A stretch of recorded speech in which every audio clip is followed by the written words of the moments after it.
everyone, it's Cleo and welcome to my channel. We have a brand new video today from Amberlynn Reid to start Vlogmas Day 1, y'all. And the video is titled NBC Interviewed Me About Fat Phobia. So let's check it out.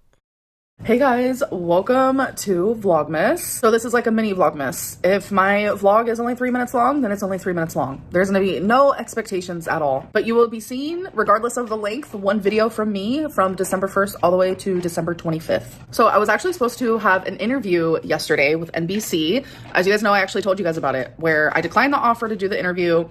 They actually saw my video where I spoke about it. So they reached back out to me and they wanted to do the interview. And I was like, yes, of course I'll do it. So it's an NBC article about girl world, Nikocado avocado, fat phobia, fat shaming, and YouTube monetizing that. So I'm extremely nervous. This is the first interview that I ever said, yes, I will do. I'm so nervous, my stomach hurts. But I'm gonna do great. I know I am. Just think positive thoughts for me, please. But yes, the interview was supposed to be yesterday, but they contacted me and said we had to reschedule, so it's gonna be happening today. So, the nervous jitters. You guys, my interview is in 15 minutes and I am just like so nervous. A part of me wants to be like, okay, never mind, let's not do the interview. But you know what? I need to be like a grown woman and just do it. Do it. Like, it's genuinely time that my voice is heard. Huh, baby girl. Yeah. Amberlynn, please tell us a time that your voice isn't heard. Like, you literally have a platform. You have over 250,000 subscribers. You average almost 60K in views on every video. So when has your voice not been heard? Does she mean this is my time for people to blindly believe everything I say because these people that are going to read the article aren't going to be familiar with Girl World, so they're just going to automatically believe what I say? Is that what she means?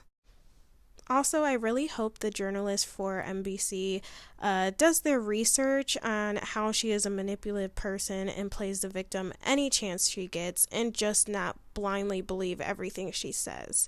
And I do find it interesting that she's doing this interview now when she declined it before. And I think it's because the journalist interviewed Zachary Michael, who's a reaction channel. You guys probably already know that. But he is has his own reaction channel, so I believe that Amberlynn feels threatened by that and is like, well, I don't want Zachary Michael to tell them how it really is and to, you know, be honest about everything. So now I gotta come in and I gotta try to control the situation. I'm also wondering if YouTube is going to demonetize Amberlynn's videos and Girl World in general once the article is published, because, you know, they're going to be talking about the ethics and the morals behind monetizing someone with an eating disorder. Well, actually, I don't know, because there's been multiple articles written about Eugenia Cooney, including Business Insider and Daily Mail, and nothing has been done. So I am curious to see what will happen after the article is published. Love you. Guys, the interview is over. It was 40 minutes long and honestly went so good. The journalist was super kind and it just made it like really easy to talk to her. She said there might be update questions and she might just send them in a text message. And she also said that the article won't be published probably until like the end of December. I don't know. I feel like there was so much I could have said, but I didn't want to just like ramble on and on. But as I sit here, I'm like, damn, there's so much to be said. Either way, great interview. I'm glad that that was my first interview that I ever said yes to in 11 years. Wow. What have we done for the Amberverse gods to bless us with a different background? Yay! I know we'll probably never see it again, but I'm gonna enjoy it for just a second. We're in a different part of the house. We're not in the hospital or doctor's office or whatever I said in the last video about what it looks like, but at least we're somewhere a little bit more colorful. And I know Emily's gonna cut off access to that part of the house, like, okay, no more filming in there, back to the basement you go. But I'm gonna enjoy it. I'm gonna enjoy it for a millisecond of this new background. This might be unnecessary to say, but I still wanted to bring it up anyways and kind of briefly talk about it. But what I've noticed with Amberlynn is that she is constantly switching her arms whenever she records. And I'm guessing that it's obvious due to the fact that she has so much excessive fat in her arms that it's hard to hold up a camera and do basic things like filming herself. I'm guessing that it's very tiring and also very painful to keep holding your arm up. I mean, even for like the average individual holding up your arm is going to start slowly going down because it's tiring. Now imagine adding so much like excessive fat to your arm that you're unable to do that. And the only reason why I bring that up is because I feel like Amberlynn would view that statement as like fat shaming and fat phobic. And I'm really curious as to what the article's perception is going to be on fat shaming and fat phobic. I know that there is like forums and Reddit subreddits created to talk specifically about Amberlynn's body, and I'm not talking about that, but I'm just talking about little things for people actually concerned about Amberlynn's ability to do day-to-day things like recording. I don't understand. Beginning of this video, I was wearing earrings. Where did they go? I have no idea. So I ordered 2 tiny ornaments. They're not for me, but Tommy was putting up the Christmas tree and an ornament fell to the floor and broke, as you can see here. So I was like, you know what? Let's order a new one because that ornament is special to her. She got it in a German store when she went on vacation. It's just really off the chain crazy that I ordered 2 small ornaments from the exact same like ornament shop, and it comes in 2 separate huge boxes. Like, this is insane. For 2 small little tiny ornaments. Like, what? So we got the little pickle. So it's a tradition that you hide the pickle in the Christmas tree and then you have to find it. While Tommy's at work, I'm gonna hide it in the tree and then she's gonna have to find it. Aww, I hope it's similar. It's literally identical to the one that broke. And then I saw this mini mac and cheese one and I was like, that is funny. Like, I'm all about the aesthetic, so I would never have this like on my tree in Oklahoma. But Tommy's very much about like tradition and just like cute, random ornaments, and I love that for her. So I saw this and I was like, I've got to get it. Like, that is so funny. Look at that. Let's go hide the pickle. All right, so we're just gonna put the mac and cheese right there, and I think that we should hide the pickle down at the bottom, way back here. Like, literally no pickle in sight. Like, it's gonna be so hard for her to find, but it's right there. You know, Emily is going to encourage Amberlynn to get more food related ornaments. Like, well, babe, you already got the mac and cheese ornament, might as well get a side of fries and a hamburger and a soda pop and maybe some dessert ornaments. You know, like, create a little food family for the tree. You know what this reminds me of? I can't remember if this is Simpsons or Family Guy. I'm not going to take time to look it up because I want to record this video.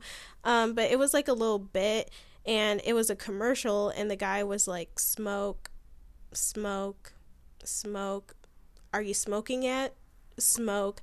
Like, this is what it reminds me of, because when you have an addiction to tobacco and smoking in general, every little thing you see that reminds you of that triggers something in your brain to start smoking, whether it's in movies, commercials, advertisements, even in public. If you see someone just picking up their vape and smoking, it just activates something in your brain like, oh, I should be smoking too. I have a vape. I have cigarettes in my pocket. I might as well smoke too. And that's what it reminds me of when she has the mac and cheese ornament, because yes, it's a brand. It's, you know, it's going to advertise to people like, oh, look how cute and quirky this is. It's food as an ornament. But their whole goal is to sell you something. Like, that's what living in America is that someone is always trying to sell you something in your day-to-day life, even with an ornament. So just her having like food related ornaments, it can trigger something in her brain like, yeah, I like their products, I like their food, let me go out and consume their products, let me go out and buy more mac and cheese, let me eat more mac and cheese. And just with her having a feeder, her feeder's like, yeah, let's just decorate the whole tree in food ornaments. That's why I made that little bit in the beginning of Emily being like, yeah, let's get some dessert ornaments, let's get some soda pop ornaments.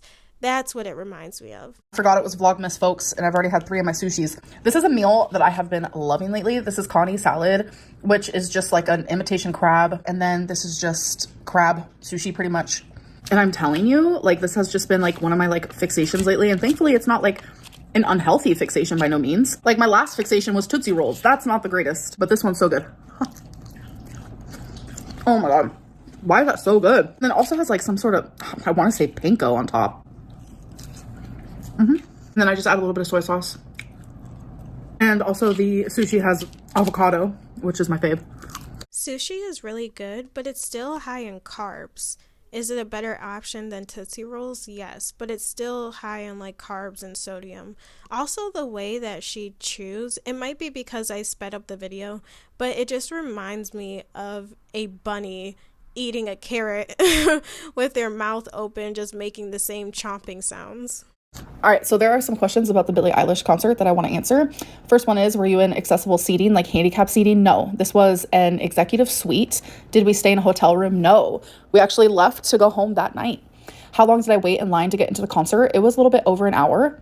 Why did I keep changing seats during the concert? I definitely didn't. It was just because Tommy's phone camera like made the image reversed versus when I was using my camera, it made the image like look different. So there was no seat changing. And then the last question is, was there anyone sitting next to Tommy? Yes, there was like tons of people on the side of her, but I wanted to end. But those are the people that we actually made friends with while we were there. Thank you guys for spending Vlogmas Day 1 together, and I'll see you guys in my next one. Bye. I know it's executive seating, but why are the chairs so beat up? It's like something you would see in a car repair shop or something. Like, do you know what I'm talking about? They all have the same ripped up chairs from the 1980s that they don't bother to replace. Like, it just looks like a cat tore into it. I don't know how to describe it, but if that's executive seating, that's terrible. And you should probably get your money back, because why are you so far away from the stage if this is executive seating? Like, I went to a pretty big venue for the first time last year. I had nosebleed seats, and I was probably a little bit lower than where they were sitting, but I still couldn't see like the performers that well. I had to like zoom in on my phone. But it's just surprising that they paid a lot of money to sit so far away from the stage. I'm also curious as to what benefits they receive from executive seating. Like, did they get a private bar or a private kitchen that some venues have? I'm not sure, but I'm just curious as to what it came with. But that is it for today's video. I'm surprised we didn't get a quick update about Rarity. Maybe she'll say something tomorrow. I'm not sure, but I'm just surprised she didn't say anything about Rarity. But if you enjoyed this video, give it a thumbs up and subscribe down below. I've been trying to build this little community. It's kind of hard to like promote a reaction channel. I tried to promote it on Reddit, but it got taken down because they said no self promos, because I made a cute little quirky video for Thanksgiving with Amberlynn.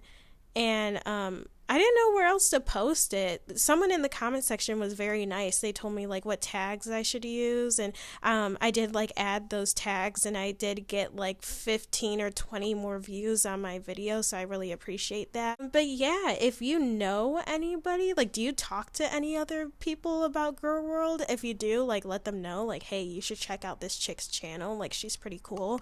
I would appreciate that. But yeah, that is all I have today, so I'll see you guys later. Bye.